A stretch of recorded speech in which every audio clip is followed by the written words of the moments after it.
السلام عليكم ورحمة الله على فامي، كي دايرين؟ لاباس عليكم؟ مرحبا بكم في قناتي وقناتكم سوكا امير.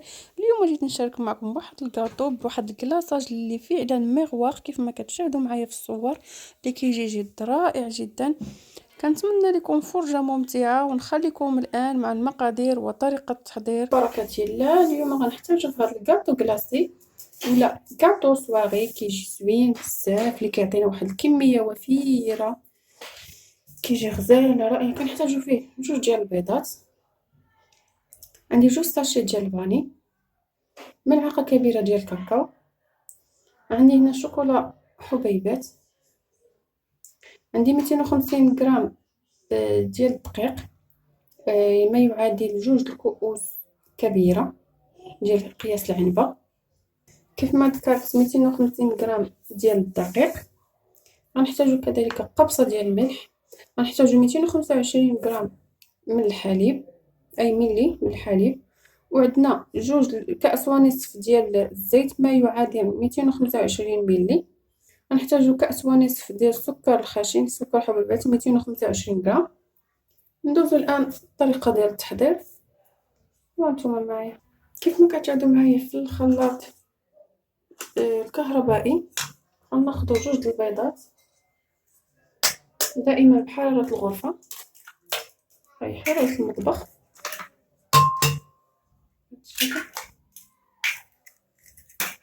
نضيف عليهم كل المكونات، الزيت كيف ما كتشاهدوا معنا، والحليب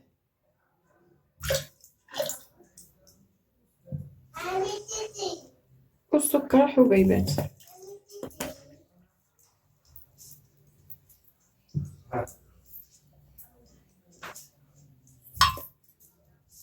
غنخلطوا الكل جيدا في الخلاط. نضيف كذلك سكر الفانيلا،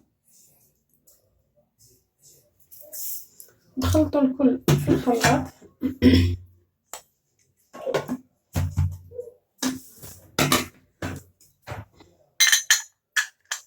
كما كتشاهدوا معايا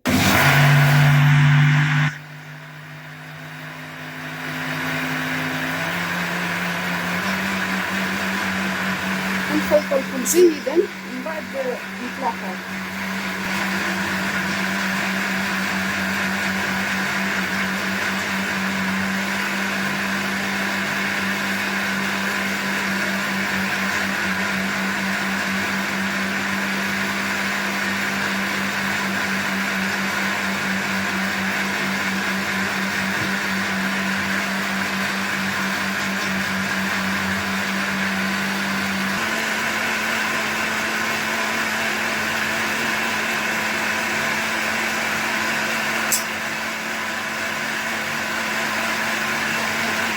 كيف ما كتشاهدوا معايا الان الاناء اللي كان فيه الدقيق، الان غادي ناخذ هذا الخليط ديالي وغادي نسكبوه هنايا. نتوما كيف ما كتشوفوا بهذا الشكل،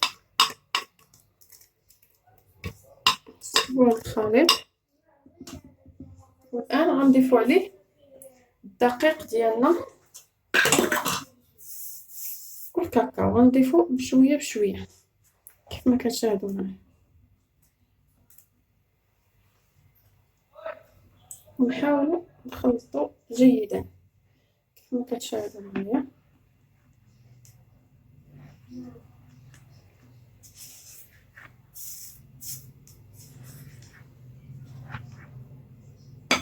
انا ناخذ واحد الفوي اللي غتساعدني على دمج الدقيق مع هذا الخليط هذا.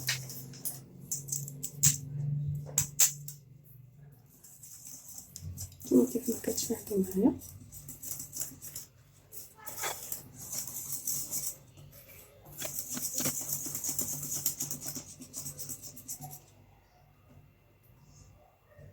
نضيف كذلك الكاكاو ديالي.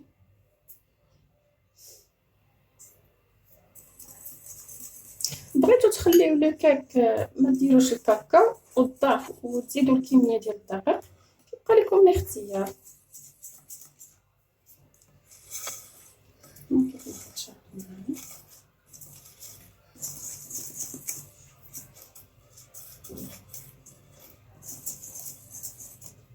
نضيفو الكاكاو ديالنا، الدقيق ديالنا عفوا، ونضيف عليه 3 ساشيات ديال الفاني. اسمح ما ذكرتهاش مع المقادير في الاول.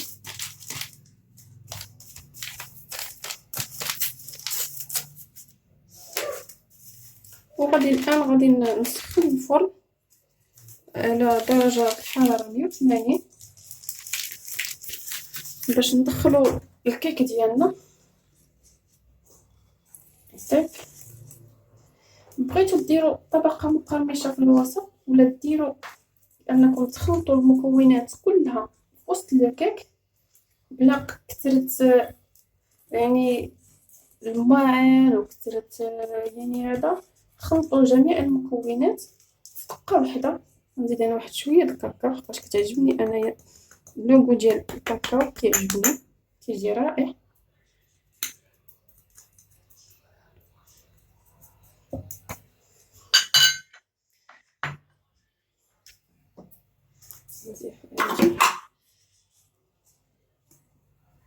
انا هنا غادي ندير الطبقه المقرمشه في وسط الكيك ديالي باش ملي كتعرض الكيك كيعطيك واحد يعني واحد التقرميشه وواحد النسمه زوينه. غادي نضيف لي بيبي د شوكولا، اي حبيبات الشوكولا هاد الشكل باش كتجينا في الوسط. وغادي نضيف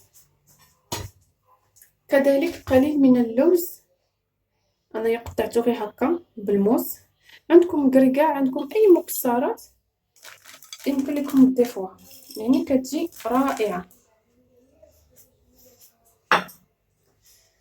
نخلط الخليط ديالي بهذا الشكل هذا. هانتوما كيف كيجي القوام، كيجي على هذا الشكل هذا. كما كيف كتشاهدوا معايا الان انا كيف ما ذكرت غادي نوجد لو مول ديالي والصينيه ديال الفران وانا معكم. كيف ما كتشاهدوا معايا الان انا وجدت الصينيه ديال الفرن ديالي. الا ما توفرش الورق الزبده اي الورق السافيليزي يمكن لكم تدهنوا اللاطه ديالكم بالزبده وترشوها بالدقيق، كيبقى لكم الاختيار. الان غادي ناخذ واحد الاطار اللي غادي ناخذ عليه هاد الكيك ديالي وانا معكم. كيف ما كتشاهدوا معايا انا خديت الاطار ديالي، نحاول ندور لكم الصينيه باش تشوفوا. انا خديت الاطار ديالي بهذا الشكل هذا كيف ما كتشاهدوا. الان غنحاول نسكب الخليط ديالي باش ندخلوه للفرن كيف ما كتشاهدوا.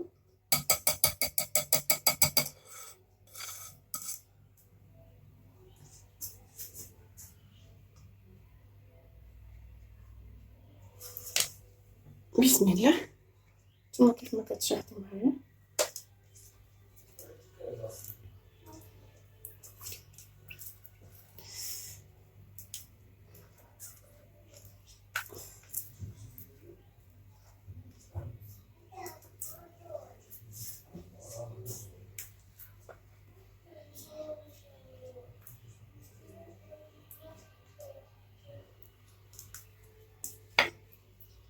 الان نحاول نوزعها جيدا على هذا الاطار ديالنا باش تاخذ لنا لا فورم ديال الاطار.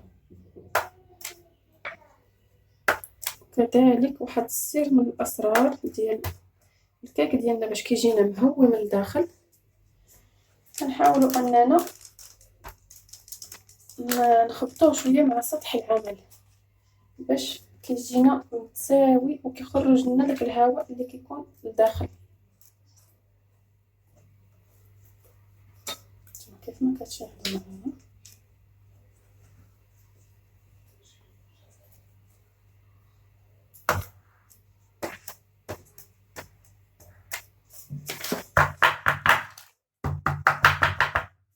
كيف ما كتشاهدوا معايا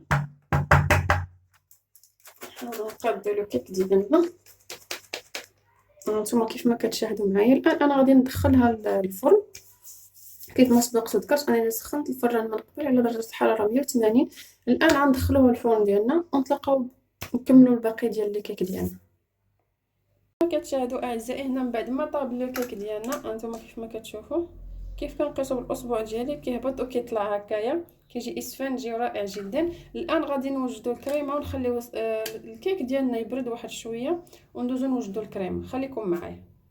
بالنسبه للكريمه ديالنا غنحتاجو فيها كاس ديال الكريمه السائله، انا كنستعمل هذه كيف ما كتشاهدوا. غندير معها واحد ملعقه كبيره ديال الكاكاو وملعقه ديال الشوكولا ديال الدهن. هانتوما معايا في بول غناخدو كاس ديال الكريمه السائله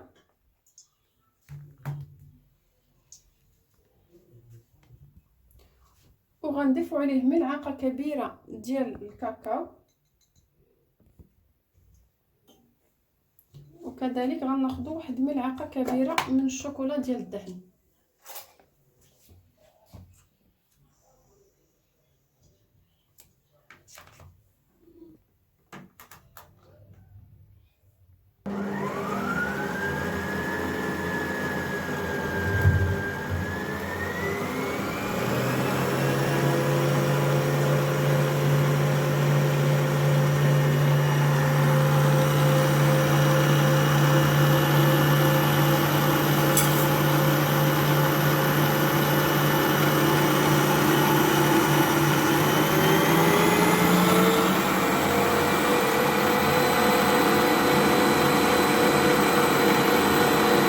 كيف ما كتشاهدوا معايا الان زولناها من الصفيحه ديال الفرن. الان غادي ناخذوا كيف ما طلعت لينا الكريمه درناها في قمع بلاستيكي ولا بوش كيف ما كنقولوا. الان غنحاولوا نديروا ليها نزوقوها كيف ما كنقولوا، كيف ما كتشاهدوا معايا باش تعطينا باش تبقى غادا معنا متساويه.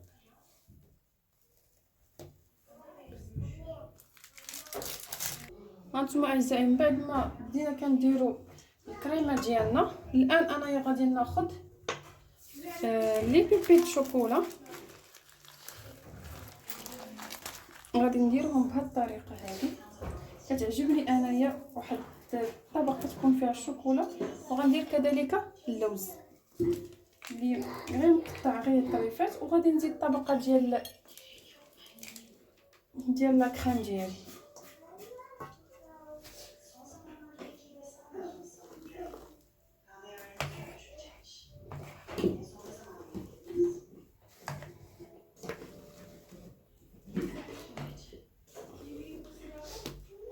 المهم انا نقاد الكريمه ديالي وانا معكم كيف ما كتشاهدوا معايا. الان انا هنا كنقاد السطح ديالها وعاد ندخلوها للمجمد ونوجدوا ليها الكلاصاج ميغوار ديالها اللي كيجي رائع جدا.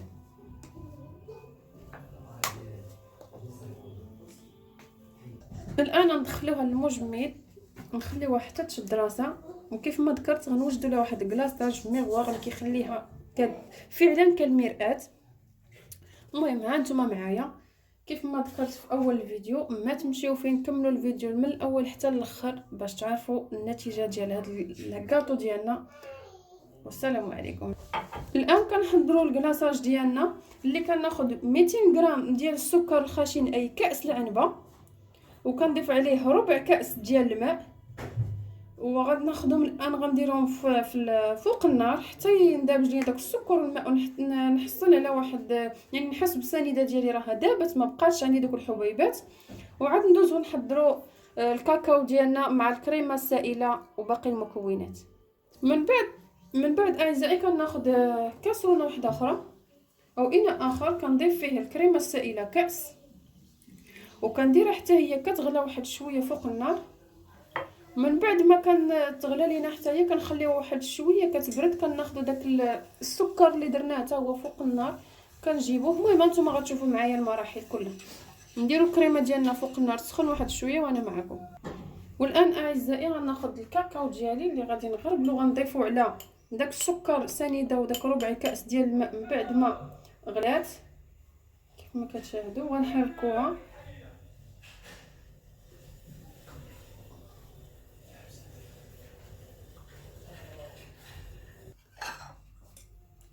كيف ما كتشاهدوا. الان انا ضفت الكاكاو ديالي من بعد ما غربلته، على داك السيرو ديالنا اللي هو السكر سنيده كيف ما ذكرت، وغادي نضيف هنايا شوكولا اولي راه خاص بالحلويات.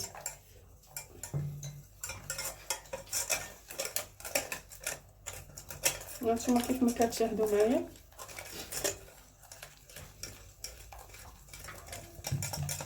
هانتوما كيف ما كتشاهدوا.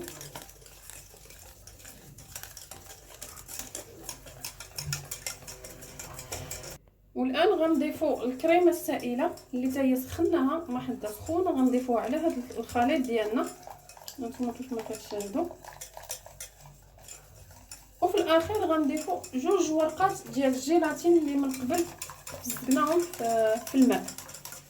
نحاولوا اننا نشفوهم مزيان من الماء باش ما يفسدش لينا هذا الخليط ديالنا او هذا الكلاصاج ديالنا. والان غنضيف 2 ورقات ديال الجيلاتين كيف ما ذكرت، كيف ما نشفتو مزيان ونحركو جيدا. يمكن لنا هذا الكلاصاج نوجدوه من قبل ونديروه في الثلاجه، نحتفظوا به في الثلاجه، وملي نبغيو نستعملوه نديروه فوق الباماغي ونستعملوه، يعني كيبقى محتفظ، يعني كيبقى مزيان، يعني ما كاينش انه نقولوا غيفسد ولا شي حاجه. وانتم معايا نخليكم حتى نكملوا لا طارت ديالنا او الكيك ديالنا. كما جمدات لينا الكيك ديالنا الان غنضيفوا ليها الكلاصاج ديالنا. هنا غنصفيه ديريكتومون فوق لو كيك كيف ما كتشاهدوا.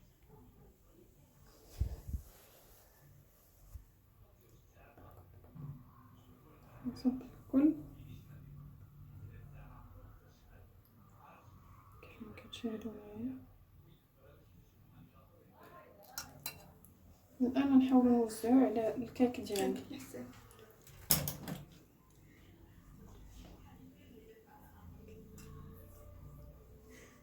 ما كتشاهدوا. الان ندخلوها المجمد كذلك تاخذ حتى هي حقها في المجمد ونرجع معكم. كما كتشاهدوا معايا اعزائي، هنا من بعد ما انها كملات في المجمد جمدات لينا وحيدناها من الاطار ديالها، كنحصلوا على هذا الشكل هذا. الان غادي نبدا نقطعها ونكملوا باقي الفيديو ديالنا. كيف ما كتشاهدوا معايا الان انا هنايا كنقطعها.